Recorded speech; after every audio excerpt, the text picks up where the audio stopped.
বিপ্লবের পর আমরা মনে করেছিলাম এদেশের মানুষ ভেবেছিল আর এদেশে অন্তত যাই হোক মানুষ নির্যাতনের শিকার হবে না। কিন্তু একটি দল কর্তৃক যারা 17 বছর ক্ষুধার্ত ছিল তারা এমন ভাবে চাঁদাবাজি করতে শুরু করেছে, জমি দখল করতে শুরু করেছে, মানুষের গরু ছাগল নিয়ে এসে জবাই করে খেতে শুরু করেছে।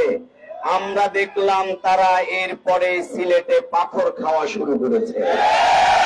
সুতরাং 17 বছরের ক্ষুধার্ত মানুষ, ক্ষুধার্ত একটি দল, এদেশের মানুষ বুঝে গেছে 1-1.5 বছরের মধ্যে যে এদেরকে যদি ক্ষমতায় যদি আসীন হয় তাহলে তারা গোটা বাংলাদেশকে গিলে ফেলবে।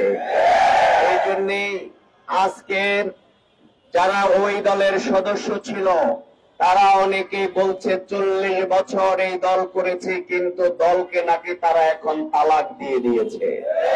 তারা অনেকেই বলেছে যে আমরা জুলুম নির্যাতনের শিকার হয়েছিলাম যে বাংলাদেশ দেখতে, আমরা সেই বাংলাদেশের নমুনা দেখতে পাচ্ছি না।